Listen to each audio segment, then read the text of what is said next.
So this is the car that I've been given for the test drive. It's the Quicksilver Model Y Juniper with 20-inch helix wheels. Personally, I would get the wheels powder coated because I think black makes silver pop better if it was my car. But looking at this car, it does look beautiful.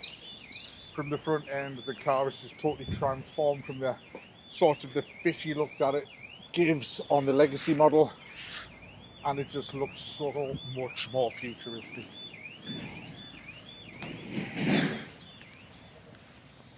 Let's just wander around this beautiful beast, and we'll go to the back of the car.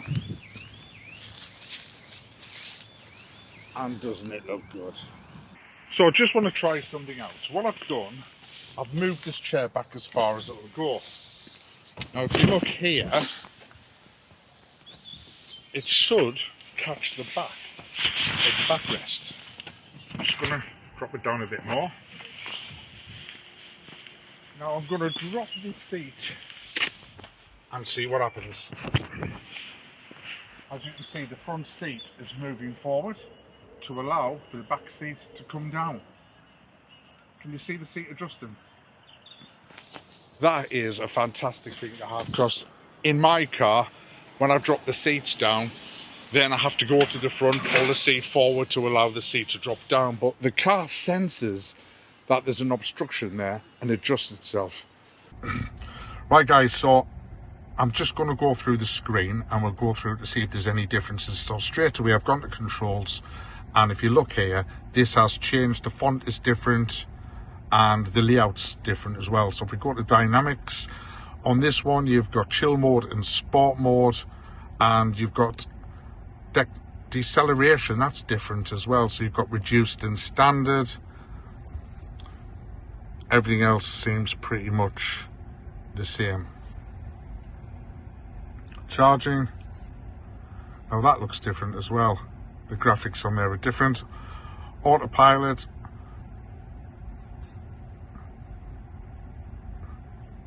there's lots of different bits and pieces on here. You've got, this is because it's the launch edition, it's got customized summon and standby mode. Now I'm not used to that, so I don't know what that is. I don't know if that's something that comes with the launch edition or whether it's just something new that comes with the car. Someone drop a comment in the comment section on that for us if you don't mind. You've got hands-free trunk as well, which is handy, so you just kick your foot. Everything else seems pretty similar, nothing new on there. Lights, you've got adaptive headlights, yeah, we've got that already. Headlights after exit, yeah. That's different, I don't know what that is. It's the lights, is that the... that's the lights on the interior that I can set it to, so you can change the colour, can you? Yeah, that's it. So that's changing the colour on the ambient lighting. As you can see, I'm just pressing different buttons and different colours are popping up, so that's quite cool. Seats, for those of you who don't already know, you do not get a heated seat in the middle, and you can fold and unfold the seats by the screen rather than doing the buttons at the back, which is handy as well. Display.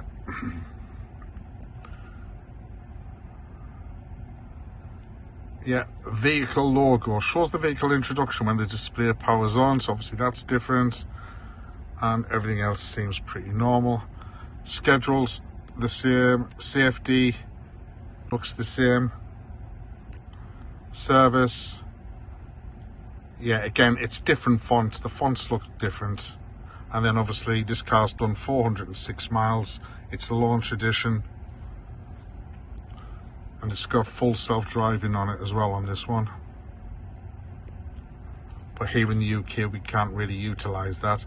Navigation, yeah, very much the same. Trips, the same. And then the Wi-Fi, Bluetooth. So there is some differences in there, folks. But the main one, I mean, I love that. Look at that front. Look at that front camera there, guys. It's just the width of view that you get. It's fantastic. And there's the dealership behind me on the rear camera, again, super wide. So there's a quick whistle stop tour through the screen, guys. Give me your thoughts and opinions in the comments section. Let me know what you're thinking. Now, this has been a great opportunity for me to test some of the accessories that I've already got in anticipation of getting the Juniper, and they do look really good. So I've got the coffee cup holder. I've also got the center console tray here, which slides in and out. And I've also got a center console tray in here as well, as you can see. Now, these were kindly supplied to me by accssories, and I will put the links in the description for them. But I really do like this. This is an ingenious idea. So for those of you who have owned a Tesla before, this area gets really dirty. Now, accssories have sent me this protection mat out, and you can still charge your phone. There you go. As you can see, it's all lit up, starting to charge, and it just finishes it off so nice as well. As you can see, it fits beautifully, and all it is, it's like a rubber mat, and it stops all this area getting really grubby. So if you're in the market for something as nice as this, then accssories is the place to go, because that looks really nice. And you will need a center console tray for both these as well, because the room in this car is absolutely wild. So as I said, I'll drop the links in the description for all these accessories, because these are accessories that every Tesla owner will need as a minimum. Right, so seatbelt on, be safe. Now, with this car, you have to put the key card on the battery rather than on the center console like you did on the Legacy model. And then just to go forward and backwards, we just click that into forward and we're off.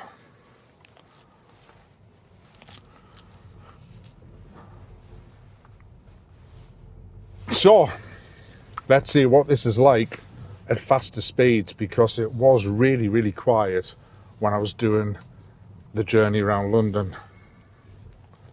So I'm looking forward to this. Little acceleration. Oh, right, speed bump coming up. Do you know what? Flew over that. Do you know what? This is really good. And I found this out when I was in London, that the speed bumps, you know, you can probably see the speed bump like jolting the car, but it's nowhere near what it used to be like in the Legacy model. And these are speed bumps that I know very well, and I have to take a lot easier on my performance. And going around this roundabout, you can just feel the car sticking to the roads. It's just so much better. They so have improved this car.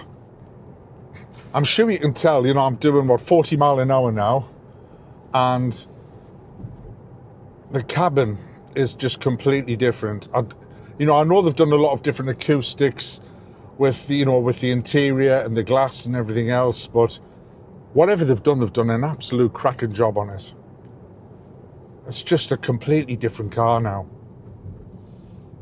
The steering wheel actually feels a little bit thinner than what the Legacy model is as well. Slightly, just slightly. But it does look better, and you've got all different bits and pieces you can use on your steering wheel compared to what you had before. So I'm going to flick that down, and as you can see, it just comes with the basic sat nav. Here in the UK, we can't get an annual subscription to the premium service, which is a shame, because I'd rather just pay it off in one lump, and you'd probably end up getting a slight bit of discount rather than paying £10 a month like we do here in the UK. Now, I've got the ventilated seats on, but I've only got them on low, and it feels so fresh to have these seats on. Temperature's just starting to warm up. It's still the morning here in the UK. Temperatures are starting to warm up now, and I can feel the coolness that these seats are giving off. And when the temperatures get really hot in the summer, it's going to be a blessing in disguise having this. Now, for those of you who are waiting for the Model Y Performance, when you drive the all-wheel drive car, or the launch edition as this one is, but when you drive it, you actually think to yourself, do you really need to have the performance? Is it more of a prestige thing to have the performance? because this car's plenty quick enough. Right, guys, I'm just about to come on to the dual carriageway or the motorway, and let's see what the noise is like compared to the legacy model. Right, so I'm just building some speed up now, making sure I'm getting filtered in correctly. It is quite busy. I love these indicators. You just touch them and they literally react straight away. Love that. Right, guys, so I'm doing 66 miles an hour, which is the fastest I've ever been in this car, and I'm just coming off on a slip road going back to the dealership. So again, the cabin noise is really quiet, and I can feel such a huge difference compared to what mine was doing speeds of this sort of magnitude. Well, I say magnitude, I'm doing 65 miles an hour. I will be, that's it, 65 now. Right, so I'm coming up now to a pretty tight bend, and let's see how this car handles it. I'm doing 70 miles an hour now, and this car is just absolutely going round this bend on rails. And it's so smooth as well. Such a smooth ride. So I've been up to 70 miles an hour, and the cabin noise is still really, really quiet, which surprises me compared to what my car's like. But this car is just so good. So good. I can't wait to get one. Right, what I'm going to do, I'm going to see if I can put the front facing camera on. Can I? Yes, it does. So I don't know if that is being picked up at all. I'll turn the camera around.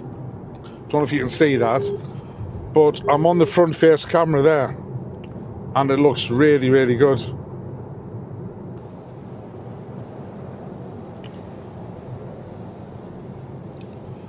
But the cabin noise, people, huge improvement. Huge improvement. And that's the main reason I wanted to do this second test drive for, was so I could test out what the cabin noise was like. Right, I'm about to take this back to the dealership now. I've loved every second of it. I would just drive around in this all day long. You know, it's got the ambient surround lighting. It's been set in red, whoever set this up. Not particularly my colour, but it does make a difference. And these seats, man. These seats are so comfortable. God, are they comfortable. Get yourself out to your local Tesla service centre, book yourself a test drive in, and take one of these out, because your mind's going to be blown like mine is. But overall, there is not a thing I can fault on this car. And that's not me being biased, by the way. There's just nothing I can fault on it. The interior is stunning. The exterior is stunning. It's just a great car. Right, I've got to take this back into the dealership now, guys, so I'll bring you back when I've handed the car back over. Right, guys, so test drive is over, on the journey home, and I was having an off-the-record sort of conversation with the service advisor down there, and I was telling them about the predicament I'm in regarding, you know, do I go for the all-wheel drive or do I stick with the performance choice if and when it comes out? And his message was very clear to me. He told me to hold my nerve, because he said the performance model was going to be completely different to anything that we've seen to date on either the launch edition or the all-wheel drive version. Now, I managed to get out of him without him sort of saying the words to himself, but it looks like the performance will be made available to order in Q3, which is going to be a slight delay, because originally we thought it was going to be Q2. So he literally told me to hold my nerve, because he said the weight was going to be worth waiting for. So I'm in another predicament now. Do I trust this guy and wait and get something that I really want? Or do I compromise and go for the all-wheel drive with the performance boost? As after that conversation, I'm starting to sway towards waiting for the performance, because I know what I'll be like. I'll see it out on the road and I'll think, oh God, why didn't I just wait an extra month or two? So for those of you out there who's waiting for the performance or are contemplating like I am to go with the all-wheel drive, what's your thoughts? How do you feel about that? Let me know in the comment section. So guys, don't forget, please like and subscribe. Help me grow the channel further. Costs you nothing to press that subscribe button.